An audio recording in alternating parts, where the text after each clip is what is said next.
रस्ता म्हणाला मला, मी तुझं ओझं का घेऊ. दगडही म्हटला मग, मी तुझा ठेचा का खाऊ. तू माझा कोण वारा सुद्धा म्हटला, तू माझा कोण वारा सुद्धा म्हटला. झेपा कशी घ्यावी म्हटलं तर ढग सुद्धा लपला. माणसांच्या या गर्दीत ना मी आपलेपणा तर शोधला, माणसांच्या या गर्दीत ना मी आपलेपणा तर शोधला. पण शोधता शोधता आपलेपणा मला एकटेपणा भेटला. हे पाहून मला थोडं वाईट वाटलं, हे पाहून मला थोडं वाईट वाटलं. काय करावं म्हणून मी थेट घर गाठलं. थकलेली पावले सोबतीला, एकटेपणा साचलेला मनात. समोर पाहिलं तर उभे खुद्द आई बाबा दारात. मला पाहता क्षणी ते बोलले की आमचं काही म्हणणं नाही तू कुठेही हुंदडायला जावं, आमचं काही म्हणणं नाही तू कुठेही हुंदडायला जावं, पण निदान जेवायला तरी वेळच्या वेळी घरी यावं. चल जेवायला बस म्हटल्यावर मी विचारलं बदल्यात काय हवं. कारण मी हे सगळं समाजामध्ये बघून आलो होतं की आपलं कोणी नसतं. म्हणून मी विचारलं की चल जेवायला बस म्हटल्यावर मी विचारलं बदल्यात काय हवं. हसून उत्तर दिलं त्यांनी, इतकंच तू सुखी राहावं. स्वाभाविक प्रश्न त्यांच्या मनातला त्यांनी पटकन विचारला, काय रे बाबा आज अचानक अंगात सावकार कसा काय संचारला.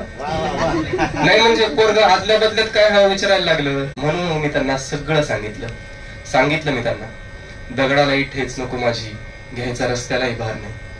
दगडालाही ठेच नको माझी, घ्यायचा रस्त्यालाही भार नाही. सारीच स्वार्थी माणसं इथली, एकही उदार नाही. वाऱ्यावरती उडणं माझं वाऱ्यालाही पसंत नाही, वाऱ्यावरती उडणं माझं वाऱ्यालाही पसंत नाही.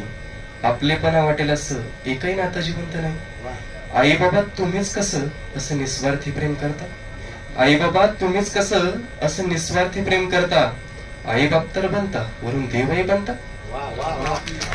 असं प्रेम कसं करावं ते म्हणाले, असं प्रेम कसं करावं हे आईबाप झाल्याशिवाय कळत नाही, आणि आईबाप म्हणजे कोण हे आईबाप गेल्याशिवाय कळत नाही. मन माझं गलबललं डोळ्यात पाणी आलं, मन माझं गलबललं डोळ्यात पाणी आलं. मिठी मारून त्यांना म्हटलं तुम्ही जेवण केलं.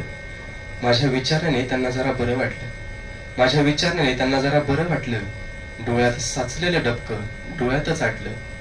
मनावर राहून विचारलं मी त्यांना, सारेच झिड करतात मला यांचं मी काय करू. सारेच झिड करतात मला यांचं मी काय करू. तुम्हीच फक्त आपले माझे पण यांना कसं विसरू. सारेच झिड करतात मला यांचं मी काय करू. तुम्हीच फक्त आपले माझे पण यांना कसं विसरू. तेव्हा त्यांनी खूप सुंदर उत्तर दिलं. हे उत्तर आपण या कवितेतून घेतलं तर ही कविता यशस्वी म्हणेल मी. ते म्हणाले, नाकारणाऱ्यांशिवाय चालता येईल असा स्वभाव कर, नाकारणाऱ्यांशिवाय चालता येईल असा स्वभाव कर. दूर लोटणारे जवळ ओढतील, तू फक्त तुझं नाव कर, तू फक्त तुझं नाव कर.